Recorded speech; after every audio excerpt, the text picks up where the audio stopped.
찬양대 은혜로운 찬양에 감사를 드립니다.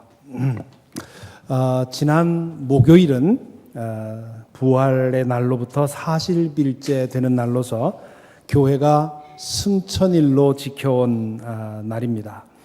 하늘로 올라갔다 하는 뜻에서 승천입니다. 과거에는 승천일에 따로 모여서 예배를 드렸습니다. 그래서 기독교 역사가 오래된 지역에는 아직도 그 전통이 남아 있지요. 그래서 독일이라든가 이 북유럽 나라들에는 지금도 그 법정 공휴일로 이 목요일을 지키고 있습니다.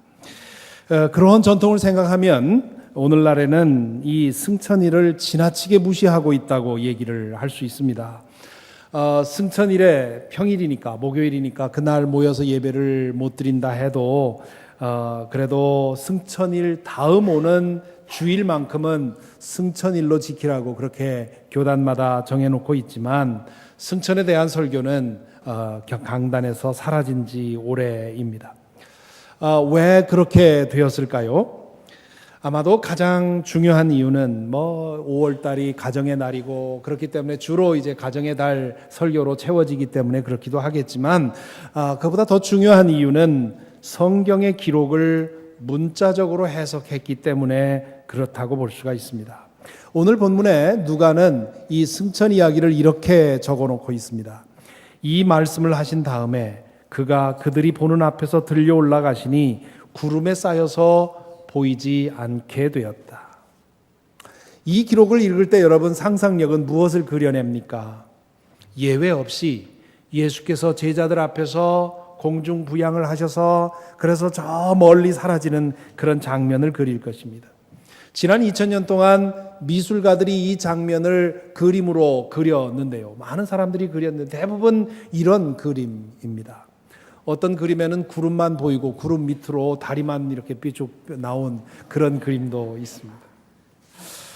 어릴 때 읽은 동화 선녀와 나무꾼이 생각나지 않습니까? 영화의 경우도 마찬가지입니다. 예수님에 관한 영화들이 많이 만들어졌는데 하나같이 구름 속으로 사라지는 그런 공중부양 장면이 그려져 있습니다. 예술적으로 좀 인정받는 감독들은 그래서 아예 이 승천 장면을 예수님의 그 영화에서 빼어버리지요. 왜냐하면 그 이전까지 공들여서 예수님의 이야기를 만들어 놨는데 이 마지막 승천 장면 때문에 이 동화 같은 장면 때문에 그 모든 것들이 흐려질까 봐 아예 무시하는 것이지요. 그렇기 때문에 이 승천에 대해서는 설교하는 것도 어렵습니다. 과거에 지구는 평평하고 해와 달과 별이 저 하늘에 걸려 있다고 생각할 때는 설교하기가 쉬웠을 것입니다. 설교하는 사람도 그렇게 믿고 또 듣는 사람도 그렇게 믿었기 때문이지요. 하지만 이제는 우주의 실체가 드러나지 않았습니까? 허블 망원경을 통해서 우주의 실체가 많이 드러났습니다. 아직도 다 드러나려면 어마어마한 그런 미지의 세계가 남아있다고 하는데요. 그래도 지금 우리에게 드러난 이 우주, 이 세계관을 본다면 지금 이 얘기는 도무지 있는 그대로 받아들일 수가 없습니다. 그렇기 때문에 침묵하거나 외면하는 것이고요. 물론 아직도 선녀와 나무꾼 정도의 수준에서 이 본문을 설교하는 사람도 없지는 않습니다. 하지만 누구도 고지 듣지 않지요. 우리가 성경에 기록된 말씀을 읽을 때 적어도 세 가지를 구분해서 읽어야 합니다. 첫째는 일상적인 사건이 기록된 경우가 있지요.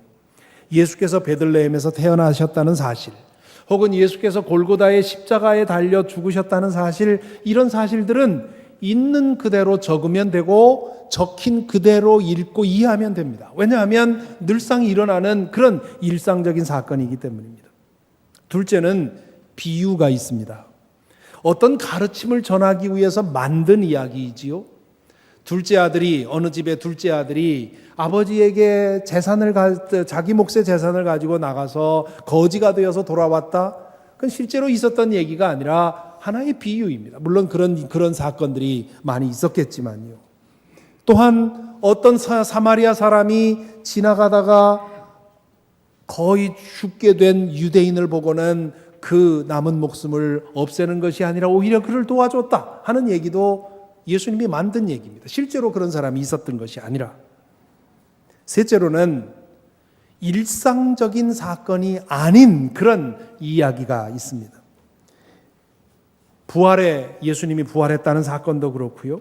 부활하신 주님께서 제자들을 만난 이야기도 그렇고요. 또 사도행전 이후에 나오는 성령 체험의 이야기들도 그렇습니다. 분명히 실제로 일어난 일인데, 그런데 이게 인간의 언어로 정확하게 그려낼 수가 없고요. 그리고 인간의 언어로 그려진 그 기록을 그대로 받아들여서도 안 됩니다. 앞에서 본 사도행전 1장 9절에 나오는 이 승천의 기록이 세 번째에 해당하는 겁니다. 이 기록을 글자 그대로 받아들여서 예수님이 공중부양을 하셔서 저 우주 한편으로 옮겨가셨다고 생각하면 안 된다는 말입니다. 제자들의 눈에 보인 것으로는 다 설명할 수 없는 그런 신비한 사건이 일어난 것이고, 따라서 우리는 이 기록 배후에 있는 그 사건이 어떤 것인지를 알아야 하고, 그리고 그 의미가 무엇인지를 물어야 하는 것입니다. 예수님의 승천은 태초부터 하나님과 함께 계셨던 주님께서 육신을 입고 우리 가운데 오셨다가 다시 하나님의 차원으로 옮겨간 사건입니다. 우리가 좀 전에 부른 찬송처럼 시온성보다도 더 아름다운 그 천성을 떠나서 우리 가운데 오셔서 우리처럼 고난받으시고 우리처럼 유혹을 받으시고 우리처럼 사셨던 그 주님이 다시 원래의 상태로 돌아간 사건이 바로 승천이라는 말입니다. 그 승천의 사건이 제자들의 눈에는 구름 속으로 사라진 것처럼 보였단 말입니다. 이렇게 인간의 이성과 인간의 경험적인 언어로 다 설명할 수 없을 때 사용하는 것이 비유, 메타포 혹은 패러블입니다. 이 애벌레와 잠자리의 비유를 좀 생각을 해보십시다. 제가 이 비유를 여러 번 사용했기 때문에 이번에는 좀 다른 비유를 사용해야 되겠다 하고 머리를 쥐어짰는데 안 나왔습니다. 기도해 주십시오. 다음에는 좀 다른 비유를 사용할 수 있도록. 제 머리의 한계입니다. 어쩔 수 없이 이 비유를 다시 한번 사용을 하겠는데요. 애벌레들은 연못이 전부인 줄 알고 살아갑니다. 그런데 어느 날 가장 나이 많은 할아버지가 그 연못에 있는 갈대 줄기를 타고 오릅니다. 그 줄기 중간에 멈추더니 거기에 고치를 만들고 사라집니다. 애벌레들은 멀리서 그것을 보고는 우리 할아버지가 돌아가셨다고 장례를 치렀을 것입니다. 그런데 얼마 후에 물속을 지나다가 할아버지가 계신 그 무덤을 보니까 그 꼬치의 껍질이 풀럭풀럭 하더니 깨어지더니 거기에서 어떤 물체가 나와서는 푸르륵 날아갑니다. 물속에 있는 애벌레들로서는 어떤 일이 일어났는지 다 알 수가 없습니다. 다만 죽은 줄 알았던 할아버지에게 어떤 일이 일어났다는 사실을 알 뿐입니다. 그렇다면 자신들이 살고 있는 그 연못이 세상의 전부는 아닐지 모르고 할아버지에게 일어났던 그 일이 우리가 저기에 이른 데에도 이르렀을 때에도 일어날지 모르겠다는 그런 생각을 하게 되겠지요. 이런 사람들이 이제 믿는 애벌레입니다. 물론 모든 것을 쓸데없는 얘기라고 얘기를 하면서 안 믿는 사람들도, 안 믿는 애벌레들도 있겠지요. 그렇지만 할아버지에게 일어난 그 일을 생각하면서 더 지금 우리가 경험하는 것과는 비교할 수 없는 더 넓은 세상이 있을 것이고, 그리고 지금 우리가 누리고 있는 이 생명과는 비교할 수 없는 그런 생명이 있을 것이라고 생각하고 믿고, 그리고 그것을 소망하는 그런 애벌레들도 있을 것이라는 말이지요. 비유하자면 그렇다는 말입니다. 비유하자면 이 잠자리가 날아다니면서 누리는 그것은 하나님 나라라고 할 수가 있고, 애벌레가 사는 그 연못 속은 우리가 사는 이 세상 3차원 세상이라고 할 수 있습니다. 예수께서 부활하신 것은 마치 고치 속에서 이 애벌레가 잠자리로 변화하는 것에 비유할 수 있고, 승천하셨다는 말은 이 잠자리가 연못과 화창공을 날아다니면서 일하는 것과 비교할 수 있을 것입니다. 이렇듯 예수께서 부활하셔서 우리와는 전혀 다른 몸으로 변화되고, 그리고 승천하셔서 하나님의 차원으로 돌아가신 것, 이것이 승천입니다. 성경은 승천하신 예수님께서 하나님의 우편에 앉아 계시다, 그렇게 얘기를 하죠. 이것도 역시 비유입니다. 우편은 어디입니까? 가장 가까운 곳을 말합니다. 승천하셔서 성부 하나님과 뗄 수 없는 그런 관계 속으로 들어가셨다. 다시 원래 계셨던 그 위치로 돌아가셨다 하는 뜻이지요. 우리는 예수 그리스도께서 십자가 위에서 우리의 죄를 담당하시고 죽음을 당하셨다는 것을 믿습니다. 뿐만 아니라 죽은 자들 가운데서 사흘 만에 살아나셨다는 것도 믿습니다. 그것을 믿는다면 그 주님께서 승천하셔서 하나님의 보좌 우편에 이르셔서 하나님의 상태에서 이 우주를 다스리시는 그런 영원한 왕이 되셨다고 하는 사실도 믿어야 합니다. 부활을 믿지 못하면 승천도 믿을 수가 없습니다. 반면에 부활을 받아들인다면 승천까지 받아들여야 예수님의 그 흐름이 완성이 됩니다. 바울 사도는 당시 초대 교인들이 부르던 찬송시를 인용해서 예수님의 승천에 대해서 이렇게 표현한 적이 있습니다. 하나님께서는 그를 지극히 높이시고, 그는 예수님을 말하는 것이죠. 예수 그리스도를 지극히 높이시고 모든 이름 위에 뛰어난 이름을 그에게 주셨습니다. 그리하여 하늘과 땅 위와 땅 아래에 있는 모든 것들이 예수의 이름 앞에 무릎을 꿇고 모두가 예수 그리스도는 주님이시라고 고백하여 하나님 아버지께 영광을 돌리게 하셨습니다. 모든 것 위에 이를 높여주셨다. 이 말씀을 읽으면서 혹시 주님은 우리에게 너무 멀어? 혹은 주님은 이 땅에 더 이상 계시지 않아? 이렇게 생각한다면 오해하는 것입니다. 승천을 통해서 예수님이 높여지셨다는 말은 모든 것을 다스리는 영원한 왕의 위치로 올라가셨다는 뜻이지 우리랑 멀어졌다는 뜻이 아닙니다. 우주에 존재하는 모든 피조물을 다스리시는 영원한 왕이신 주님은 승천을 통해서 우리에게 시간과 공간을 초월하여 함께 하시는 분이 되었습니다. 승천을 통해서 온 우주에 충만하시고 무소부재하신 하나님의 위치로 돌아가신 예수님은 이제 시간과 공간에 제한받지 않고 언제 어디서나 우리와 함께 하시고 동행하게 되었습니다. 승천은 예수님이 멀리 떠난 사건이 아니라 오히려 더 가까이 오신 사건입니다.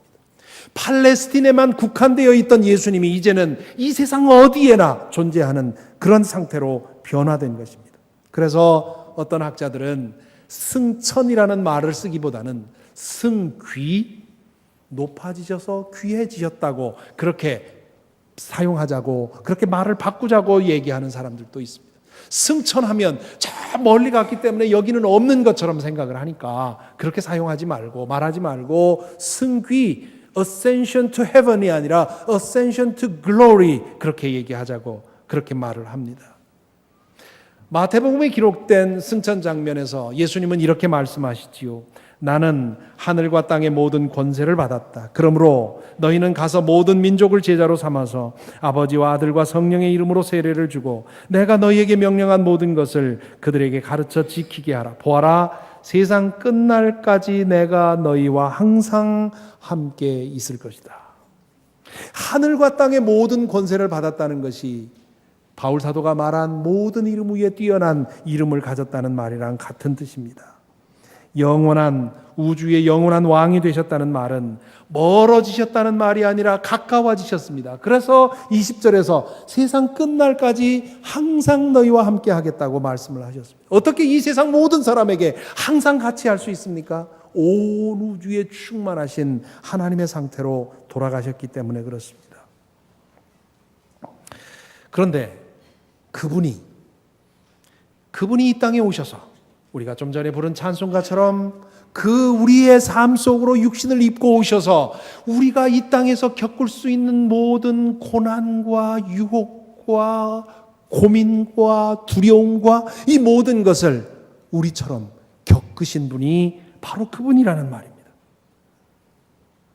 부활하셔서 하나님의 자리로 돌아가신 그분은 이 세상에 오셔서 가장 비참하고 고통스럽고 수치스러운 죽음을 죽으셨습니다. 이것이 알고 보면 우리에게 어마어마한 위로의 메시지라고 하는 것, 히브리서 저자가 이렇게 말합니다. 4장 14절부터 16절에서 이렇게 말하지요. 우리 함께 읽어보겠습니다.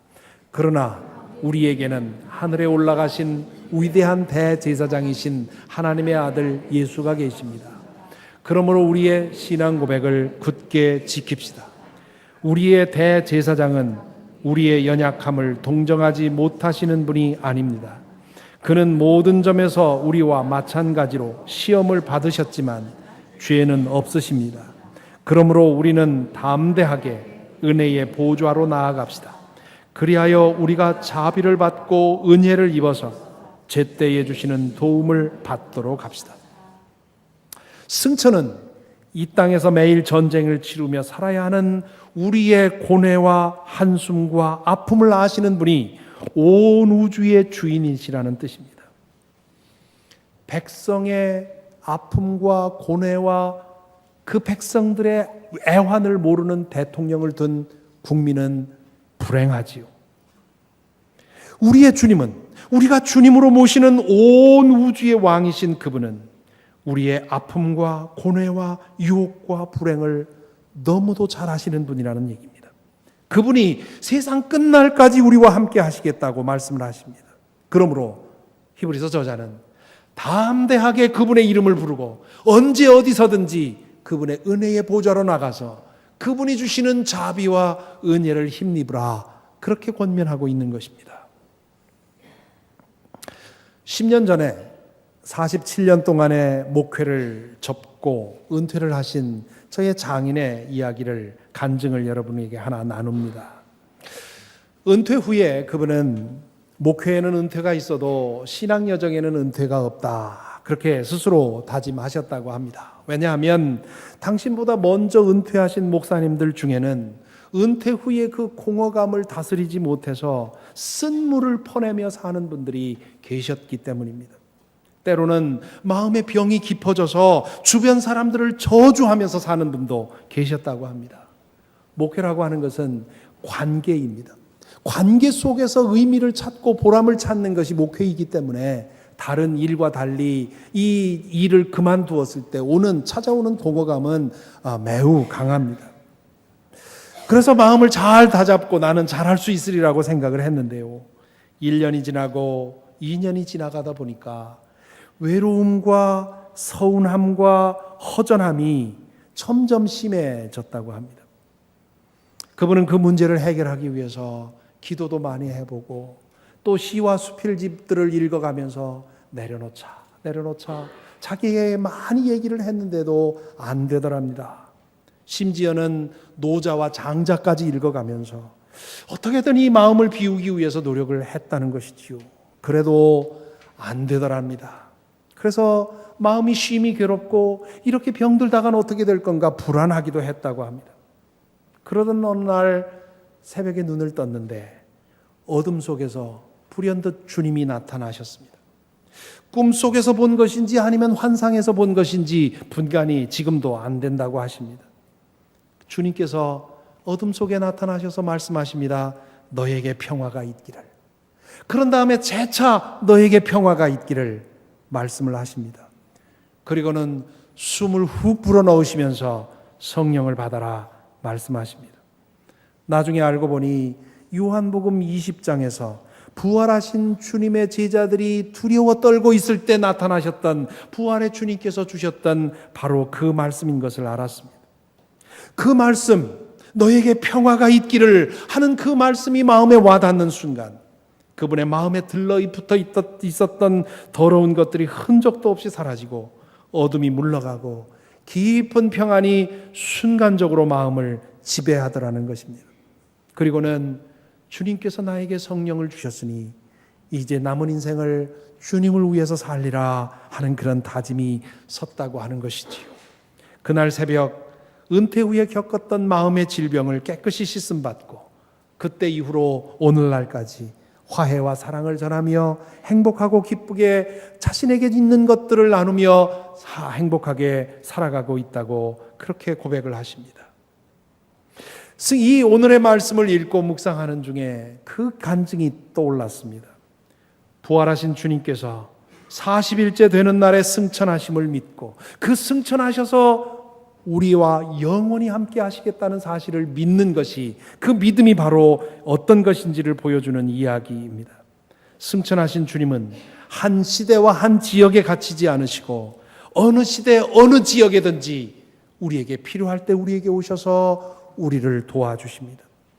요한복음 20장에 기록되어 있듯이 부활하신 주님은 두려움에 짓눌려 문을 안으로 꼭꼭 걸어 잠그고 방 안에 숨어 있는 제자들에게 찾아오셔서 그들의 마음에 평안을 심어 주셨습니다.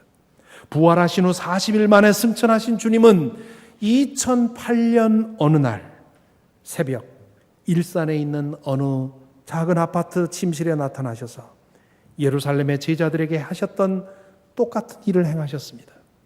세상 끝날까지 너희와 함께 하겠다고 약속하신 주님께서 은퇴 후에 병 들어가는 마음을 붙들고 씨름하는 한 노인의 침상에 나타나셔서 그 약속을 지켜주셨다 말씀입니다. 그렇게 승천하셔서 하나님의 위치로 돌아가신 그 주님을 만나고 그분의 능력으로 위로받고 성령의 능력을 성선물로 받으면 새로운 사명이 생깁니다. 오늘 본문에 보니까 부활하신 후 40일이 되었을 때 제자들이 예수님에게 묻습니다. 주님께서 이스라엘에게 나라를 되찾아 주실 때가 바로 지금입니까? 성경을 보면 이 40이 특별한 숫자입니다. 무언가 완성이 되어서 새로운 일이 시작되는 그런 시간입니다. 그래서 40일이 중요하고 40년이 중요하지요. 제자들은 부활한 그날로부터 아마 카운트를 했던 것 같습니다. 그래서 이제 40일이 되었을 때 40년의 역사 40년의 방랑 끝에 이스라엘 백성이 그 가나안 땅에 들어간 것처럼 이제 40일이 되었으니 어떤 일이 일어나지 않을까 해서 주님 이스라엘에게 나라를 되찾아 주실 때가 지금입니까? 하고 여쭌 것입니다. 그때 예수께서 이렇게 대답하십니다. 때나 시기는 아버지께서 아버지의 권한으로 정하신 것이니 너희가 알 바가 아니다. 그러나 성령이 너희에게 내리시면 너희는 능력을 받고 예루살렘과 온 유대와 사마리아에서 그리고 마침내 땅끝에까지 이르러 내 증인이 될 것이다. 제자들은 이스라엘에게 나라를 찾아주실 때가 이때입니까? 라고 질문할 때 그 이스라엘을 하나의 국가를 생각을 했지요. 로마의 압제로부터 벗어나서 회복이 되어서 예언자들이 예언한 것처럼 세상의 모든 민족이 예루살렘으로 들어오는 이러한 미래를 생각을 했던 것 같습니다. 하지만 예수님은 한 국가로서의 이스라엘을 말한 것이 아닙니다. 예수님은 지난 3년 동안 당신을 통해서 하나님을 진실하게 섬기는 하나님의 백성을 다시 모으셨습니다. 이제는 한 국가로서의 이스라엘이 아니라 하나님을 참되게 섬기는 새로운 이스라엘을 예수님이 불러 모으셨고 그 새로운 이스라엘의 족장으로서 12제자를 선택을 하셨습니다. 그리고 이제는 부활 승천하셔서 이제는 성령을 통해서 교회를 통해서 이 새로운 이스라엘을 일으키는 일을 계속하실 것입니다. 이 새로운 이스라엘이 온 땅을 덮는 것, 그것은 하나님이 알아서 하나님의 때에 하실 것이고 그때에 이르기까지 예수님을 믿는 사람들은 이 땅에 하나님의 백성이 더 많아질 수 있도록 땅끝에까지 이르러서 누구에게나 복음을 전하라고 예수께서 말씀을 하고 있는 것입니다. 그것이 예수를 믿는 사람들에게 주어진 새로운 사명입니다. 혹시 여러분 중에 그건 목사들이나 선교사들이나 하는 것이고 우리 평신도들이야 무슨 상관이 있습니까? 우리 대신 그런 일 하라고 월급 주는 거 아닙니까? 이렇게 생각하는 분이 계실지 모르겠습니다. 그렇지 않습니다. 예수 그리스도를 참되게 믿는다면 그분을 모르는 사람들에게 대해 그분에게 대해서 알리고 싶어해야 마땅하지요.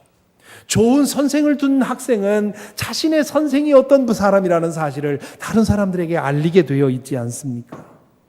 만일 우리가 주님에 대해서 침묵하고 있다면 뭔가 문제가 있는 겁니다.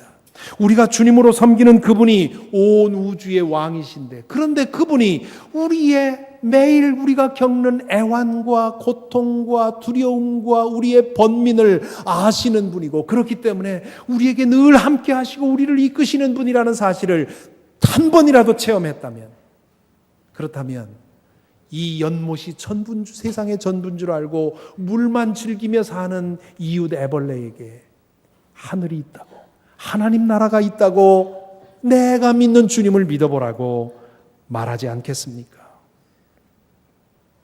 주님께서는 바로 그 일을 하라고, 그 증언을 하라고, 먼저는 나에게 사랑하라고 붙여준 나의 자녀들에게, 나의 가족에게, 그리고 내가 만나는 사람들에게 나에 대해서 증언하라고 부탁을 하십니다.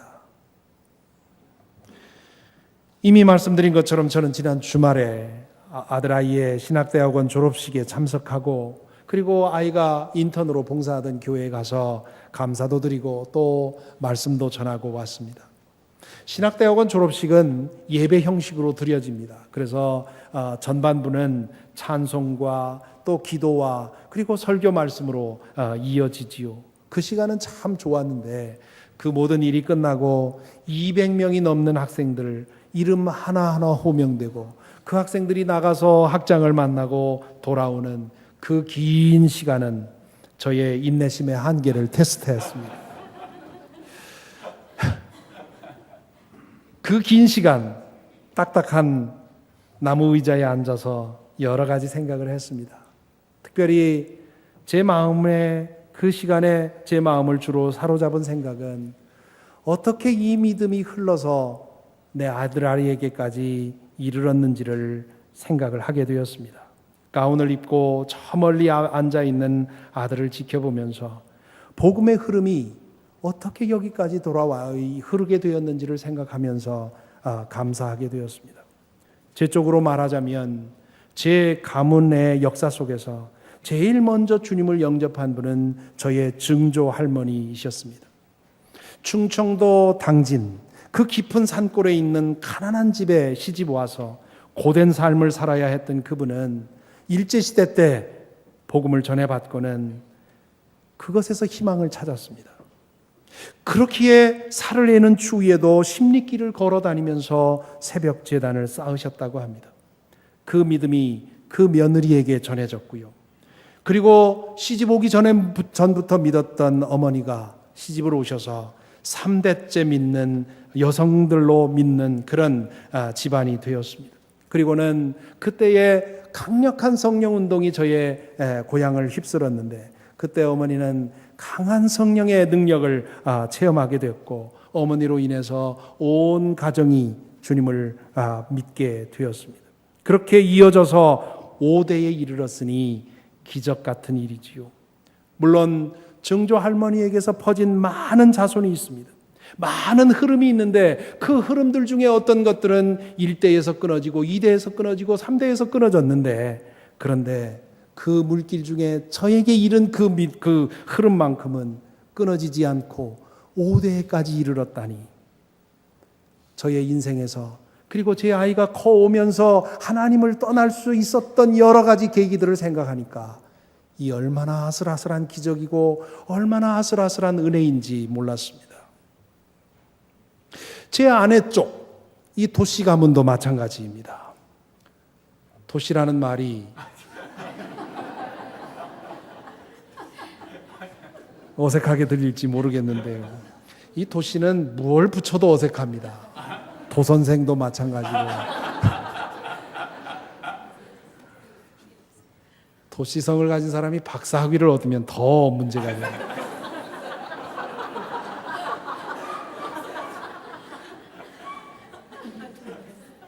어쩌다가 제가 이런 성을 가진 여자와 얽혔는지.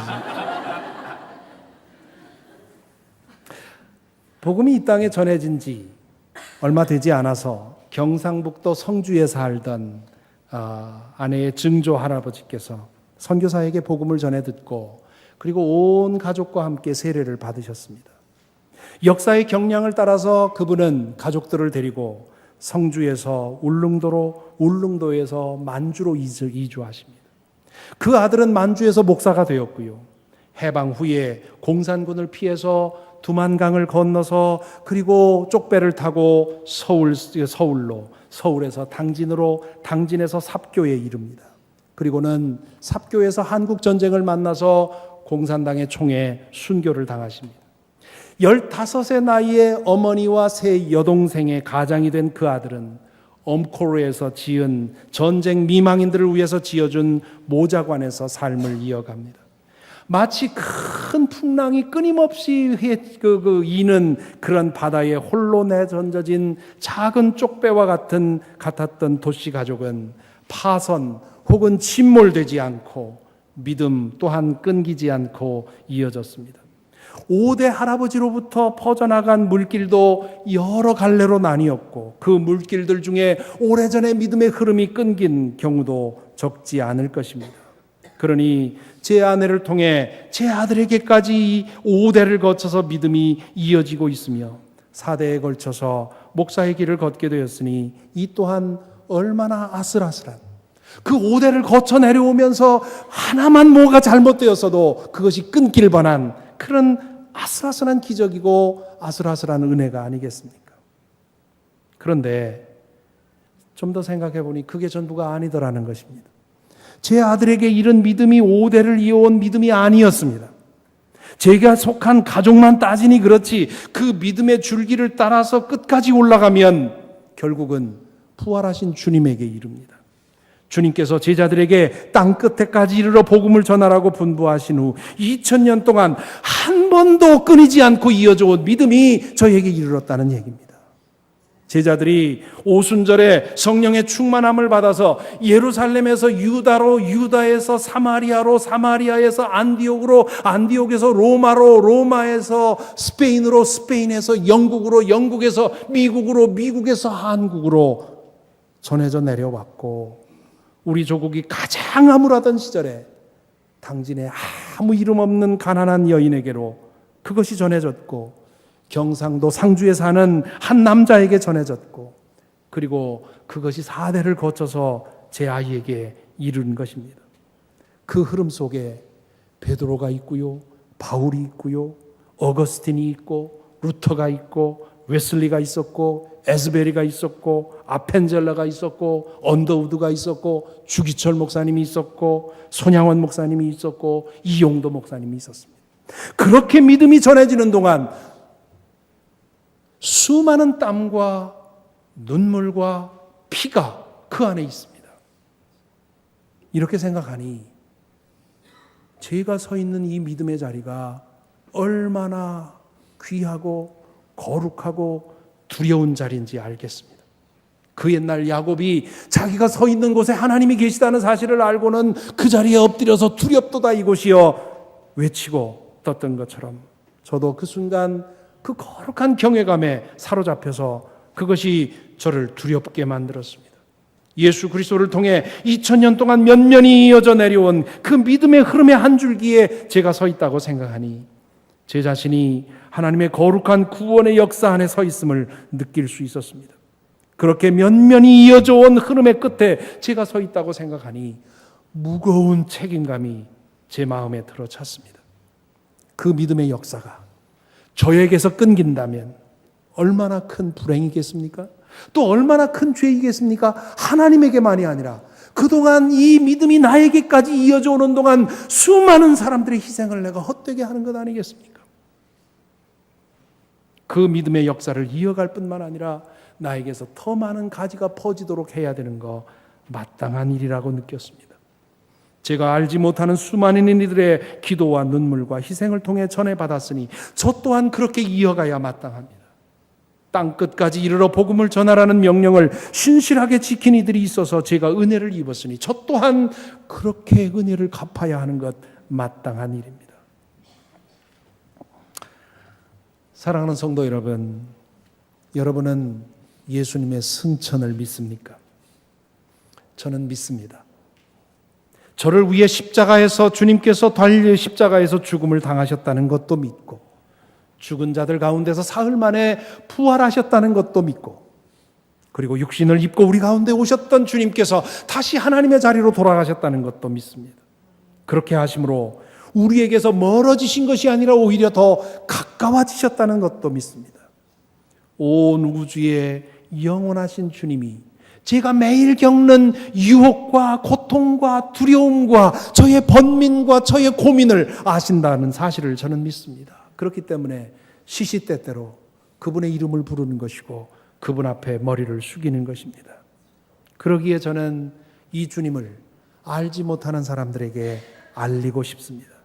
저에게까지 이 믿음이 전해지도록 눈물과 기도와 땀과 피를 아끼지 않았던 수많은 믿음의 선조들을 생각합니다. 제가 받은 이 믿음이 헤아릴 수 없이 많고 고귀한 희생의 대가로 주어진 것임을 압니다. 그러기에 저 역시 이 믿음의 흐름이 끊어지지 않게 최선을 다할 것입니다. 저에게서도 새로운 믿음의 흐름이 번져나가도록 만들 것입니다. 그 믿음의 흐름이 세상 끝날까지 이어지게 되기를 소망하며 제가 믿는 주님에 대해서 증언할 것입니다. 이 거룩한 성도의 행진이 주님께서 재림하시는 날까지 계속 이어져 갈 것입니다. 여러분의 믿음은 몇 대를 이어져 온 믿음입니까? 여러분에게서 믿음이 처음 시작이 되었습니까? 생각해 보십시오. 그렇다면 그것은 더 큰 기적입니다. 지난 수세기 동안 한 번도 복음을 듣지 못하고 복음을 받아들이지 못한 가문에 내가 그 첫 번째 사람이 되었다면 그것도 5대를 이어온 믿음 못지않게 중요한 믿음이고 아슬아슬한 은혜이고 아슬아슬한 기적입니다. 그러므로 몇 대를 거쳐왔든 상관없습니다. 승천하신 주님으로부터 시작되어 수많은 사람을 거쳐서 우리에게 이 믿음이 이르렀다면, 그렇다면 이 믿음이 나에게서 끝나지 않도록 더 이 믿음을 붙들고 더 온전하게 살아야 할 것입니다. 이 믿음이 나의 삶의 장식품이 아니라 내 삶의 중심이 되도록, 내 아이들에게 물려줄 수 있는 최선의 유산이 되도록 살아야 할 것이고요. 그리고 내가 믿는, 내가 경험한 그 주님을, 내가 만난 주님을 내 이웃들에게 전해야 할 것입니다. 그것이 얼마나 고귀한 사명이고 얼마나 고귀한 영예인지를 기억한다면 우리는 이 길에 있어서 결코 낙오되지 않을 것입니다. 이 은혜가 저와 여러분에게 함께 하기를 간절히 기원합니다. 기도하겠습니다. 잠시 묵상하십시다. 여러분에게는 어떻게 믿음이 전해졌습니까? 그 믿음이 어떻게 여러분에게까지 이르렀습니까? 얼마나 많은 사람들이 그 많은 피와 눈물과 기도가 거기에 있었습니까? 여러분에게 그 믿음이 이른 것, 지금 이 자리에 서 있는 것, 여러분의 개인의 결단과 결심과 선택이 아닙니다. 어마어마한 은혜를 힘입어 여기까지 왔습니다. 그러므로 이 믿음이 내 삶의 가장 중요한 유산이 되도록 우리 믿음을 지키고 또한 믿음을 전해야 되겠습니다. 잠시 영적으로 빚진 사람들을 생각하면서 제가 경험했던 것과 똑같이 거룩한 두려움을 경험할 수 있기를 바랍니다. 묵상하십시다.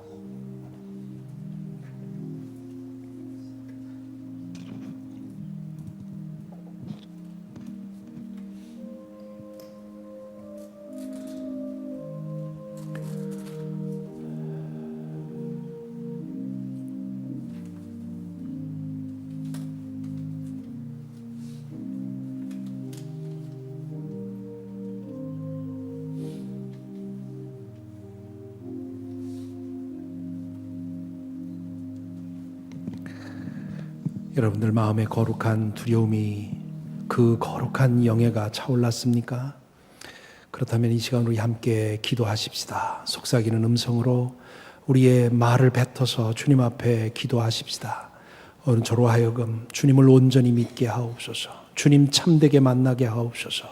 그 능력으로 주님의 주님의 복음을 우리 이웃들에게, 우리 자손들에게 전하게 하옵소서. 이 복음의, 이 믿음의 이 역사가 우리에게서 끝나지 않게 하옵소서. 우리 함께 기도했으면 좋겠습니다. 이 시간 소리를 내서 함께 통성으로 기도하겠습니다. 사랑해 주님 감사합니다. 주의 은혜를 우리에게 베풀어 주셔서 오늘 우리가 선 자리를 보게 하여 주시옵시고 그 자리에서 거룩한 두려움을 느끼게 하여 주시니 감사를 드립니다. 우리에게 이 믿음이 전해질 때까지 주께서 어떤 은혜를 베푸신지를 오늘 깨달았습니다. 사랑의 주님이시여 우리 가운데 함께하여 주옵소서. 주여 주의 성령을 우리에게 베풀어 주시옵소서. 우리에게 이른 이 믿음이 우리 안에 더 굳게 서게 하여 주시옵시고, 주님 그 믿음을 우리의 사랑하는 자녀들에게 또한 우리의 이웃들에게 전할 수 있도록 우리를 붙들어 주시고 인도하여 주옵소서.